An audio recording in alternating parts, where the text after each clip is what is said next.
Hello again, folks. There are two main goals of this lecture on global health's history and neoliberalism. The first is to historicize the development of global health in terms of the tensions of the two arcs I mentioned in the first lecture. In other words, between the struggle for health equality on the one side and the damage done by global market upheavals on the other side. The second main goal is to explain how a biosocial approach helps us to come to terms with how the neoliberal policies and practices that have unleashed market forces and undermined health systems have also driven the investment approach to global health and its emphasis on cost effectiveness through narrowly targeted interventions. Along the way, I also want to underline how the politics of global health's history have also involved a changing geography involving changing spatial scales for envisioning the territory of health policy making. By the end of this lecture, you should have a reasonable understanding of how the biosocial approach to global health helps you to tap into social science literatures on globalization and neoliberalism to understand the changing landscapes of global health. These literatures help us understand global health history on the macro global scale, where political economic forces continue to disrupt hopes of delivering health for all. But they also inform our understanding of how health politics works at the micro scale of our own personal experiences and feelings, with neoliberalism leading to emphases on privatization, user fees, and personal responsibilization. Moving between these scales of the micro and the macro offers us a way of explaining how experiences of pathology at a personal level embody social, political, and economic pathologies at much wider scales of cities, regions, nation states, and the whole globe. So let's start now by looking at the historical takeoff of the term global health itself. It's a relatively new term, historically speaking. Before global health was used widely, it was much more common for people to refer to international health. And before international health, there was lots more talk, at least in the capitals of the world's big imperial powers, about colonial health, colonial medicine, and tropical medicine.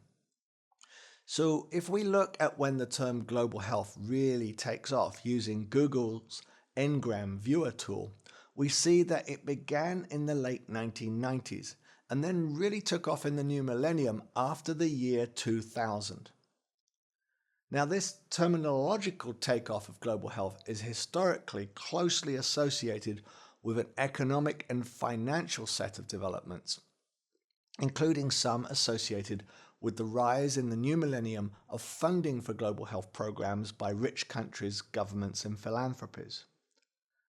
Take a look at this chart of the rise in development assistance for health, also known as DAH, and you see how it really rises rapidly from the late 1990s going into the new millennium. This chart was created by the Institute for Health Metrics and Evaluation, or IHME, which is a health institute based at the University of Washington in Seattle, funded by the Gates Foundation. Among other things, it also shows the considerable amounts of money contributed towards global health programming by the Gates Foundation itself, shown in dark green bars. Both the Global Fund and Gavi are shown in the light purple bars as increasing contributors to global health programming in the new millennium. And both of them have also, of course, been deeply influenced as well and supported by the Gates Foundation.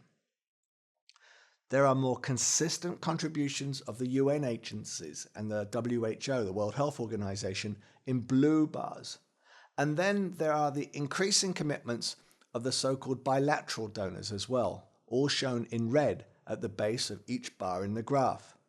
These are the rich country governments that since the new millennium have shown increasing commitments to global health as a focus of their overseas development budgets, with countries like the United States contributing increasing amounts to global health through programs like the President's Emergency Fund for AIDS Relief, or PEPFAR. These rich country to poor country bilateral contributions to global health go back further than the increases seen after the year 2000 in philanthropic and global health agency donations. Indeed, they can be traced back much further historically to colonial times, when imperial powers such as the UK and France and Belgium contributed funding to health administrations in their colonies. After the end of empire, these kinds of involvements shifted, and what was previously called colonial health or tropical medicine became rebranded and refashioned as so-called international health. But international health still tended to be bilateral in nature, involving flows of experts and program development initiatives out of the former colonial metropoles such as London and Paris and into newly post-colonial nation states that increasingly won independence in the period following World War II. Only more recently, after the year 2000, have these international health antecedents merged into the broader trends towards global health programming we see today. For all these reasons, we need to look carefully at what exactly contemporary global health is inherited from the health programs, policies, and practices that came before it, and all their associated traditions. In simple terms, we can look at global health as having three main antecedent origins. Each origin has contributed a certain set of common concerns and traditional approaches that have subsequently been merged since the new millennium into what we now call global health. The first such origin is the tradition of national public health. The second is the tradition of international medical work tied to international health. And the third origin, which tends too often to be ignored, is the tradition of post-colonial medicine that developed in post-colonial countries after they had won independence. Each of these traditions has its own signature approach. Coming out of the forms of national public health concerned with preventing the spread of illness, public health has a largely preventative emphasis that historically depended on things like public sanitation, public vaccination, and the careful collection of vital health statistics to monitor population health at a national macro level. Then there's the tradition of international health that comes out of colonialism and which remains structured in much of the 20th century by the legacies of empire, such that French international health tended to be focused on former French colonies, British international health on former British colonies, American international health on the Philippines and Central America, and so on. Despite their differences, all these traditions of international health tended to emphasize disease-specific biomedical interventions to control disease rather than prevention. And then there's the tradition of post-colonial medicine, shaped by the struggles of the vast majority of the world's people to become citizens of newly independent sovereign countries free from imperial rule. With these post-colonial struggles came a huge push to get rid of the racialized hierarchies of empire which tended to structure colonial health. These racialized hierarchies asserted that it was the health of white soldiers and of white administrators that mattered most. By contrast, the health of the ordinary people of what we now call the Global South only mattered to the extent that the empires needed to keep the plantations running, the mines running, and so on. After empire, post-colonial populations wanted to be rid of these double standards, demanding health for everybody and not just white elites. This then led to a post-colonial emphasis on universalization that came together after World War II with the concern for health as a human right, articulated in the Universal Declaration of Human Rights. And the common approach taken to delivering on this vision of health for all was so-called universal primary health care. It was not just focused on prevention, nor especially invested in biomedical interventions for particular diseases, but rather pursued health for all with visions of providing very simple, basic health services to everybody. Now, those three traditions, national public health, international health, and universalistic primary health care, all inform contemporary global health. They all also have histories that go back further. After all, public health goes back to the Romans, and the Sewers, for example, that the ancient Romans built in Rome, the so-called Cloaca Maxima, which you can still go to near the old Roman Forum. International health went back to colonial medicine, and as I have indicated, post-colonial primary healthcare was closely tied to preceding struggles for post-colonial independence and freedom. What interestingly happens as you track forward through time with each of these traditions is that the scale shifts upwards in terms of who is included. And with the rise of market-led globalization from the 1970s onwards, you see a scale up to the global level. As the capitalist market economy became ever more closely integrated, and as goods and people and diseases move ever faster around the world, the arena of public health shifts in scope to the global scale. Likewise, the arena of international health shifts to the global scale, no longer restricted to just bilateral relations.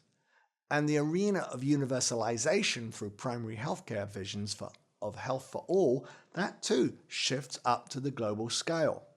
All these scale-up shifts mean that there's an interesting geographical corollary to the history of global health, a spatial development that matches the emergence of global health in time. This scale shift occurred due to globalization. So from the late 1970s tracking forward, we see the economic drivers of global interconnection really taking off with the creation of global production networks and commodity chains. Now, when the geographical scale shift happens due to globalization, we also start to see each of the antecedent traditions mixing together to shape the meaning of global health. So, national public health, when it gets scaled up to the global level, involves the collection of statistics about life, death, and the burden of diseases on a global scale. Just as we saw with COVID, all sorts of maps and websites shared data on new cases and rising death tolls on a global scale. As a result, we were looking at the spread of disease on global maps. Now, while the Romans worked on health in the city, and while the Victorians worried about the health of Victorian England, a country, today a global pandemic is seen and experienced globally as a shared public health catastrophe on a planetary scale. That's how national public health gets scaled up.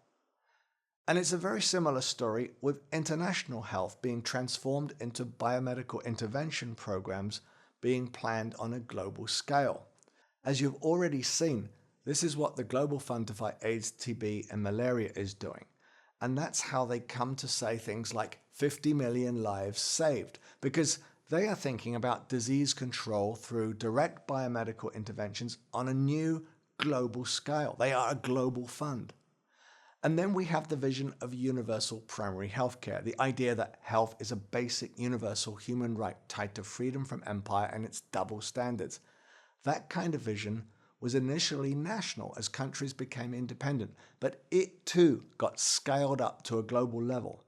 It led this way to the Alma-Ata Declaration of 1978, when all the world's major countries came together in Alma-Ata and agreed to health for all by the year 2000 as a global policy goal, seeing it as a global goal that would be pursued through universal primary healthcare paid for by governments and their taxpayers. Here, though, we have to register a certain sort of break in the scale-up story. While we definitely saw a globalization of human rights being encoded in the vision of health for all, it was a vision that came to be hugely disrupted and delayed by the globalization of the market economy that was taking off at the same time. Globalization through the market definitely made countries more attuned to the idea that we're all in it together, all linked together by global commodity chains. But it also came with forms of global financialization and economic disruption that divided wealthy countries and individuals that really could invest in health from poorer ones that saw their plans for health for all destroyed by the increasing influence of debt and debt discipline enforced by the world's wealthiest powers through the 1980s and 1990s. This means that 1978 was really like a high watermark for global health universalization. The world then went into the 1980s with terrible debt crises hitting Mexico, Brazil, Argentina, and much of the rest of the global south through the early 80s. And as these countries went into debt, the bankers told them that they no longer could afford to pay for the promises that were made at Alma-Ata. To be fair, at Alma-Ata, the delegates never really thought through how the promises could be paid for in detail. The grand hope was that global peace and a new international economic order would usher in opportunities for diverting investments into health. But in reality, in the 1980s, it became quite clear that indebted countries could no longer afford to deliver universal primary health care. This meant that primary healthcare universalization was effectively X'd out because of the market-led aspects of globalization that sort of came back to haunt the vision of health for all. So through the 1980s and 90s, we saw a curtailment of health universalization because of what I'll now call it neoliberalism. Neoliberalism centrally involved austerity, another name for big cutbacks to government spending that were increasingly enforced on the global south by the International Monetary Fund and the World Bank and the Inter-American Development Bank through the 1980s. But that's not the end of the story, because while that did curtail the arc of health justice and the push for universalization, it also led to pushback on the rolling out of new interventions designed to patch the holes in the universalistic systems that were created by the debt crisis years. This is why global health took off in the new millennium, as a new effort to compensate for all the austerity and the lack of investment in health systems. Galvanized by the tragedy of the global AIDS pandemic, the compensatory effort was real. It led to programs like the Global Fund and PEPFAR, the President's Emergency Fund for AIDS Relief, rolled out by the United States. But these programs are all disease-specific, and they're targeted, and they're disciplined by cost-effectiveness metrics and return on investment logics. Remember the Global Fund's emphasis on the accountability logic under the call for fight for what counts. That accountability logic represents the importation of an investment approach to global health that also indexes the influence of financial market logics. So in these ways, we've seen neoliberalism coming back to haunt global health a second time. We see a kind of market-based neoliberal mindset driving the response to the damage done to global health by 1980s neoliberalism. It's like you get a new millennium neoliberalism compensating for the 1980s and 1990s neoliberalism. For the same reason, it is important for me to give you a working definition of neoliberalism so that you can better understand how it has impacted both arcs of global health, both the arc of damage done by market forces and the arc of response that has sort of tried to bend history back towards the vision of health for all. So what is neoliberalism? My short definition is that it is a pro-market policy rule set associated with globalization. It represents a return to the free market liberalism of the 19th century, but it is new, hence the neo in neoliberalism, because it comes after the welfare state liberalism of the 20th century, which it rejects.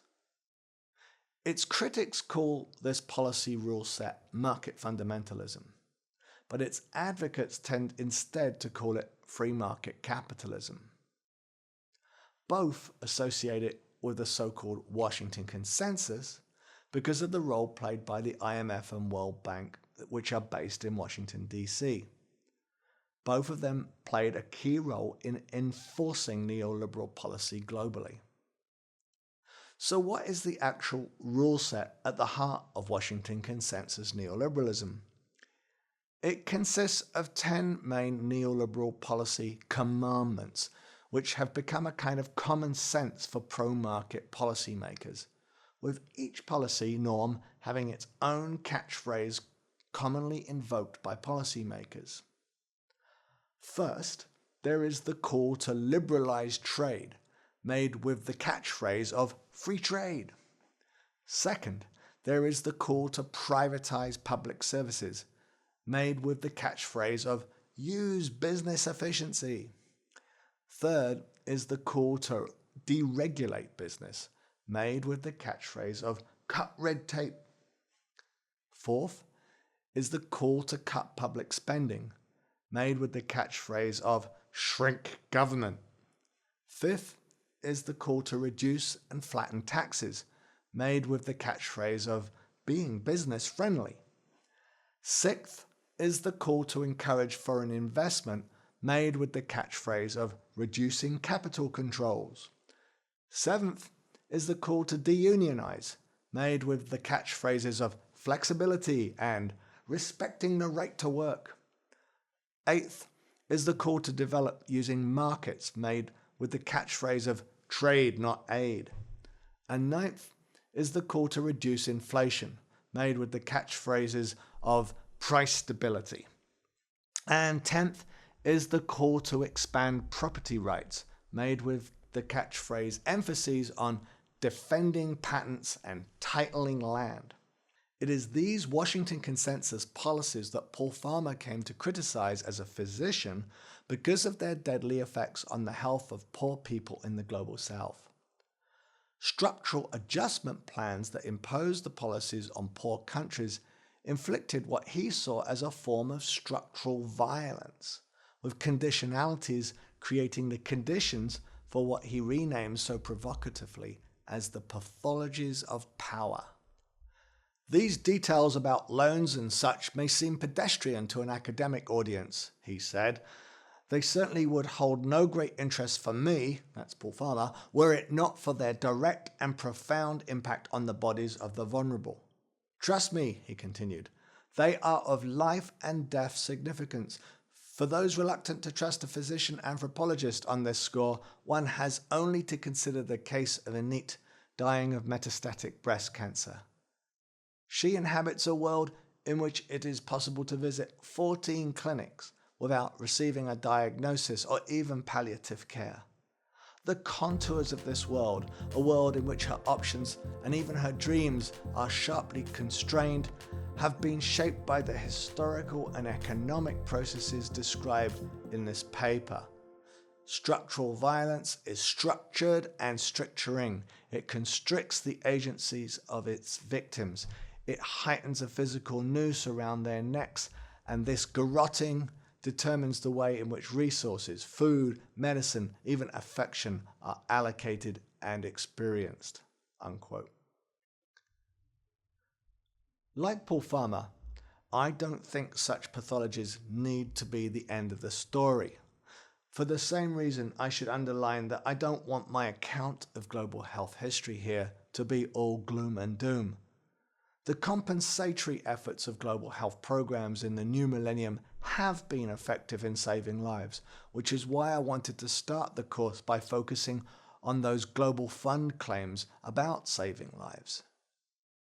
As Randall Packard highlights in his History of Global Health, despite its patchiness and all its other shortcomings tied to colonial antecedents and neoliberalism, New Millennium Global Health has achieved some great improvements in health outcomes in the world at large. So, for example, between 1990 and 2011, the number of under 5 deaths worldwide fell from 12 million to 6.9 million. That's a lot of young lives saved, and those people have gone on to become adults and have had children themselves. Now, between 1990 and 2010, Packard reports that the annual number of maternal deaths worldwide fell from 546,000 per year to 287,000. That's a huge 50% cut in the number of young mums dying in childbirth. Between 2000 and 2015, there's also been a 40% drop in malarial infection in Africa, largely due to the deployment of insecticide-treated bed nets. And between 2003 and 2011, there's been a 20-fold increase in the number of people, 20-fold increase in the number of people in low and middle income countries receiving antiretroviral therapy or ARVs for HIV, which has famously turned AIDS from being a death sentence into a life sentence. But all of these successes, as Packard highlights himself, have also had uneven histories and geographies, and that's why it's important to understand how and why the compensatory rollout of programs like the Global Fund has been so uneven and patchy and selective. This is what our textbook does by offering us a biosocial approach. It does a great job of explaining some of the patchiness in global health and asking us to reimagine it anew in more inclusive and universalistic ways. It's really an invitation to reimagine the universalistic ambition of health for all. The authors are trying to advocate for health for all, knowing that we live in a world where that doesn't exist. For the same reason, it underlines the importance of understanding neoliberalism, and as Farmer says in the preface, it seeks to make evident links between neoliberal policies and the weakening of health systems. In this way, it depicts neoliberalism largely in the macro terms of the Washington Consensus policies. But in closing here, I want to add that the book also points with a diagram in Chapter 2 to a way of conceptualizing what I call the new Washington Consensus that has come to influence global health in the new millennium. This diagram anticipates another way of looking at neoliberalism as it affects individuals. This is what some social theorists refer to as neoliberal governmentality. In my next lecture, I will turn to explaining how we can use theories of neoliberal governmentality and the responsibilization of individuals to come to terms with how global health programming has evolved in the new millennium as a set of new Washington Consensus responses to the damage done to health systems by the older Washington Consensus policies that we've reviewed here today. Thanks for staying tuned.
Greetings, folks! I want to explain here how we can use theories of neoliberal governmentality, a bit of a mouthful, to come to terms with how global health programming has evolved in the new millennium.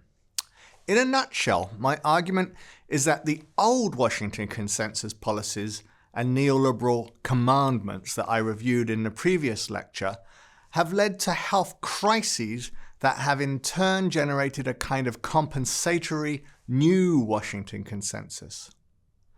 The new consensus is still neoliberal in terms of being committed to market-based development and accountability to and through the market. But it is distinct in using all sorts of micro-market fixes to address the health problems and the damage done to health systems by the market failures of neoliberal austerity, structural adjustment, and associated hardline free market reforms. In place of these macro market failures tied to market fundamentalism, I see the new Washington Consensus being characterized instead by a form of market foster care that uses micro market fixes. Instead of structural adjustment, then, What we see with this market foster care policy is the deployment of market tools and market incentives to organize global health interventions and to nudge individuals into becoming responsible market subjects who invest in themselves and their health as if they are micro-enterprises. You can tell already that this is going to be a theory-heavy lecture, so please be patient with me and with yourself. I have published peer-reviewed articles on the New Washington Consensus and neoliberal regime change in global health, where I expand on these ideas. This means you can always dig deeper into what theorists and what evidence I am drawing on by reading the articles. Here, I want to just give you the big theoretical picture so you can then go back and work through and with the ideas in ways that help you make sense of global health politics, especially politics surrounding agencies like the Global Fund. So here is the plan for the lecture. First of all, we're going to look at how it's possible to adapt Michel Foucault's biosocial theory to explain the influence of neoliberal governmentality in global health. Then, second, we're going to review in more detail the evolution of the traditional Washington Consensus into what I am calling a new Washington Consensus. We're going to look closely in this regard in how global health policy making has responded to the damage done by market fundamentalism and associated market failures in health delivery by rolling out a series of micro-market fixes characterized by forms of market foster care in place of market fundamentalism. And then third, in conclusion, we will look at how the Global Fund itself has been shaped by this neoliberal regime change and how it represents some of the norms of the New Washington Consensus, but also how it sometimes is characterized by efforts to overcome the disease-specific limitations of those neoliberal norms in global health. Turning now to the theories of Michel Foucault, we can develop some basic terms to understand how neoliberalism has shaped biopolitics and neoliberal forms of biopower in particular. Foucault argued that modern biopolitics serves to governmentalize populations through public health, through social sciences and statistics. He was fascinated by the way in which modern societies transformed earlier medieval approaches to organizing government. Instead of the top-down rule of the king and princes, he argued that in modern capitalist societies, power was organized more through dense capillary networks of power relations that made people governable. Such networks included the influence and approaches enabled by modern social sciences and public health, which made populations knowable. Statistics, for example, is based on the idea of the state gathering numbers about populations, hence the word statistics for data gathered by the state. And public health itself and all the vital statistics it produces about births and deaths and disease in populations also for Foucault was a form of governmentality because it makes possible for government to manage population health. As this diagram from the textbook illustrates, the picture of biopower that comes out of Foucault's ideas allows us to see biopower being organized around populations both from the power nodes of the state downwards and upwards from the level of individuals being disciplined. So from the top down, we therefore see technologies of power that regulate populations through tools like statistics and public health.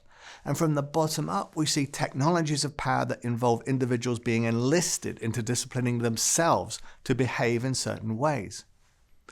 In later essays, Foucault also argued that specific forms of neoliberal governmentality enlisted individuals into becoming self-investing entrepreneurs of their selves. In other words, in societies governed more by market rule, individuals commonly come to see themselves as micro-enterprises. We are taught in this way to invest in ourselves, to see things like education as a way of building up our own human capital so that we can compete in the job market more effectively. But investing in oneself can also be a form of biological self-investment. For example, exercising daily in order to maximize life expectancy.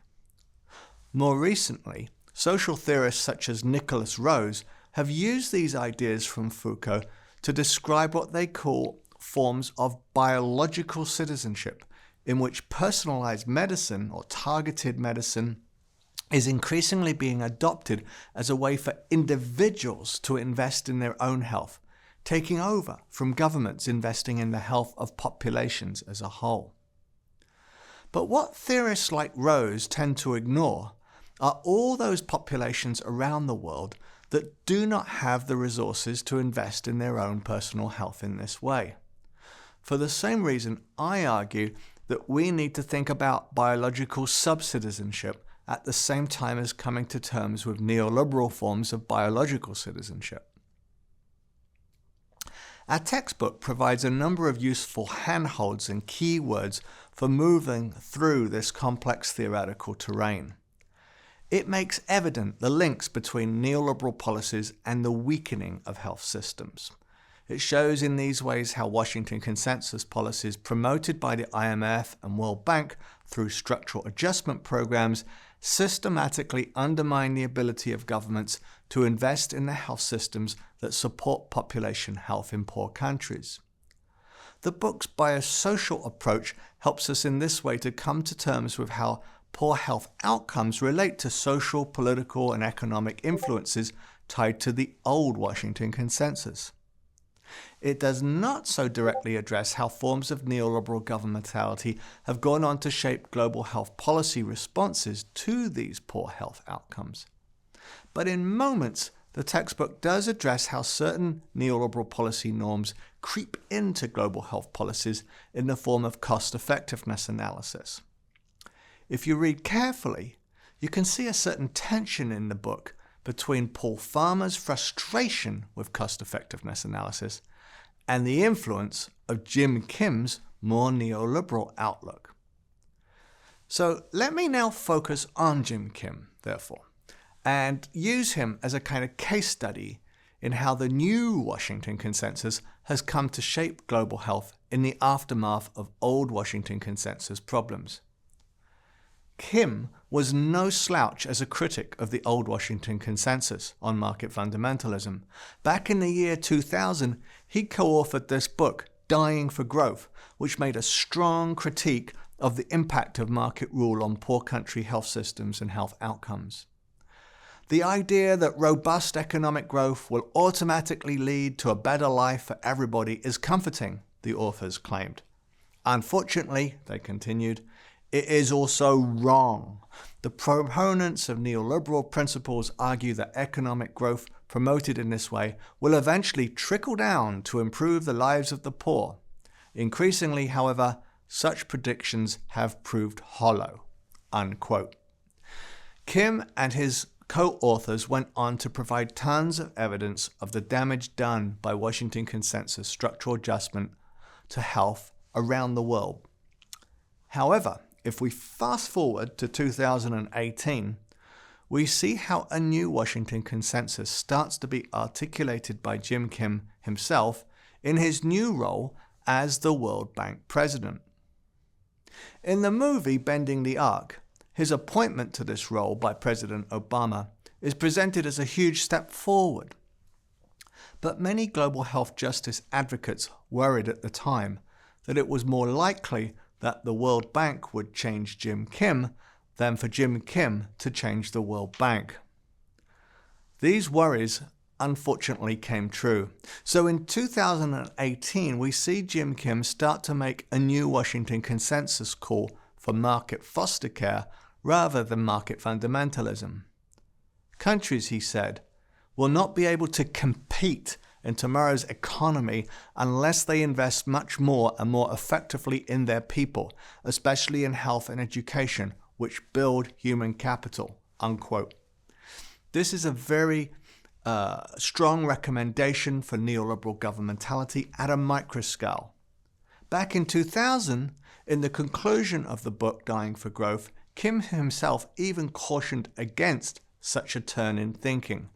History, he warned, repeats itself. While the names may change, the fundamental relations between rich and poor remain the same. Yesteryear's colonialism laid the foundation for today's neoliberalism, doubtless soon to be replaced with a new ism for the new millennium.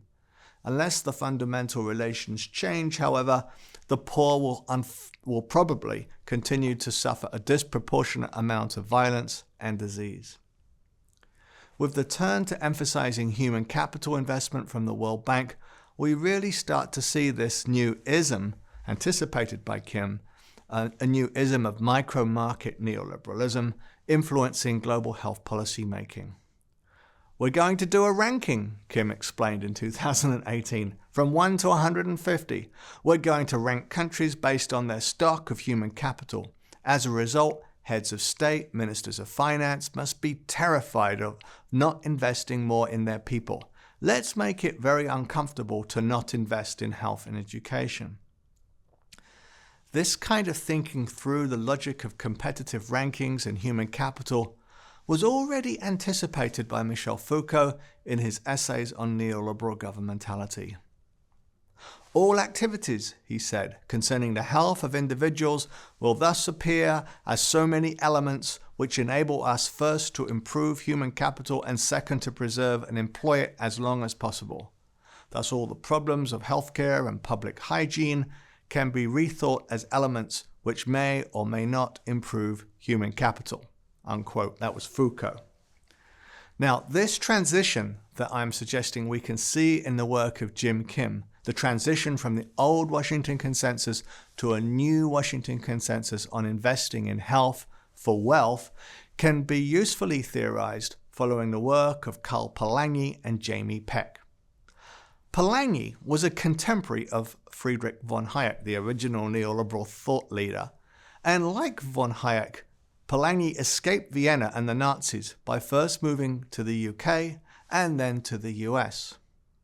Along the way, Polanyi wrote a kind of antidote to von Hayek's arguments for neoliberal market rule. In his book, The Great Transformation, Polanyi argued that every time markets expand their influence across society and break down social relations, societies and people push back and recover forms of social protection. He talked about this ongoing tension as a kind of double movement. More recently, the geographer Jamie Peck has adapted the ideas of Polanyi about a double movement to argue that we can see a transition from the roll-back neoliberalism of the 1980s and 1990s to forms of roll-out neoliberalism in the new millennium. Applying these ideas from Peck and Polanyi to global health, I think we can see the same double movement leading from the damage and destruction by market fundamentalism to forms of pushback and calls for global health protection in the new millennium. But following Peck in particular, we can also see how this effort to repair the damage done by market fundamentalism to health systems has itself been shaped by market logic, and especially the logic of investing in health for building human capital and achieving wealth. My own conceptual roadmap, then, sees an arc in global health policy, an arc from the market fundamentalist Washington Consensus of the 1980s and 1990s, and all the disinvestment from health that led to a foster care approach that's in the new Washington Consensus, in the new millennium, that has led to a reinvestment in health, but still in a form of investment that is driven by and organized by market accountability. This ongoing form of neoliberal governmentality has limited what global health interventions can do, and it's led to a series of very disease-specific investments that are exclusionary and enclaved on the ground. Let us now trace this arc from the first stage, destructive impacts on global health politics, into its second stage that remakes and reterritorializes global health in forms of enclaved investment. There is a vast literature on the damage done to health by structural adjustment. Dying for Growth was just one of the first documents to lay out the case in detail.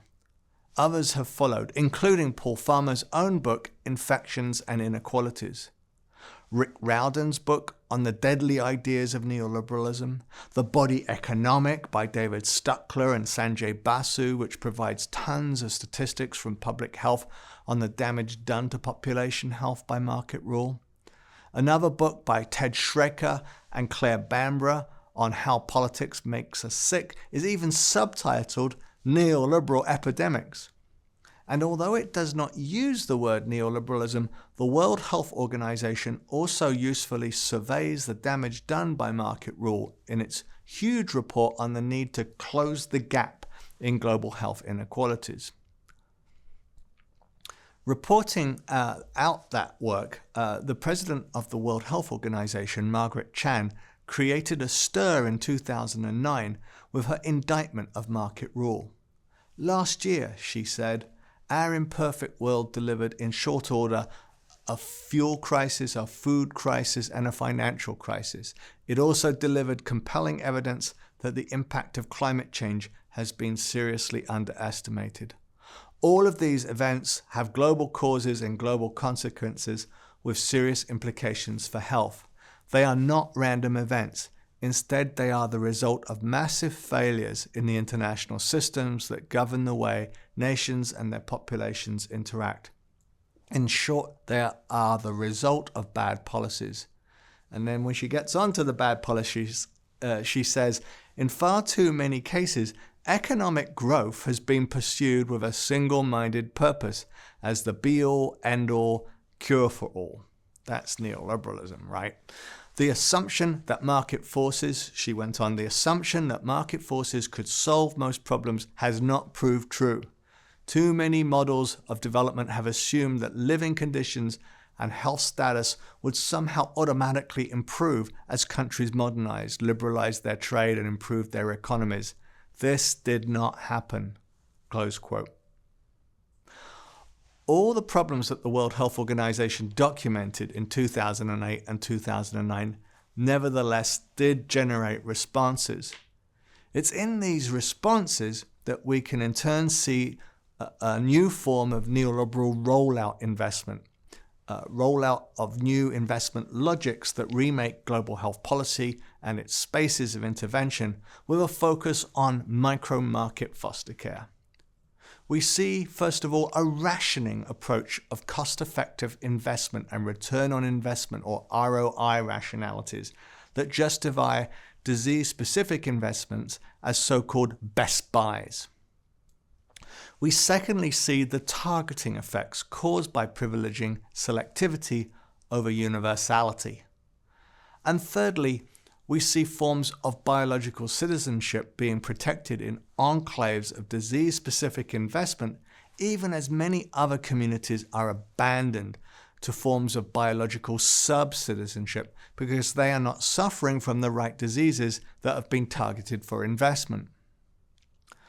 We will return to these impacts in future lectures. Here, I simply want to note for you in conclusion that this new Washington Consensus emphasis on investing in health has definitely had an impact on the structure and approach of the Global Fund. It's therefore important for you to understand as a way of coming to terms with the Global Fund and the way it works as part of your assignment work in this class. I do not want to argue that the Global Fund to fight AIDS, TB, and malaria is completely dominated by neoliberal governmentality. But as a fund that operates like an investment fund, like a mutual fund in many ways, the influence of the market is very clear. Not least of all, the Global Fund is limited to just 3 big diseases. And at the same time, though, despite these limitations, it's also clear that the critics of the limitations of this approach have made inroads in broadening what the Global Fund actually funds. So as a result, recent rounds of funding by the fund have included budgets that support the strengthening of health systems and community systems of health. Oftentimes, these health systems investments are still structured or focused on disease-specific and targeted logics that leave too many people by the wayside. But you can still tell there is an awareness in Geneva and in the leadership of the fund in the need to reach more people with broadened out, broad-based systems of care. In our textbook, the authors provide us with a vocabulary for talking about this broadening work in the language of so-called diagonalization. This basically means taking vertically targeted funding that is aimed at particular diseases like AIDS, TB, and malaria, and then trying to improve health systems in communities at the same time with that funding. That's diagonalization. So for now, I hope the arguments about neoliberalism and global health policy that I've made today are helpful for you in conceptualizing the complex terrain in which this agonizing, diagonalizing work takes place. Thanks for being patient and watching to the end.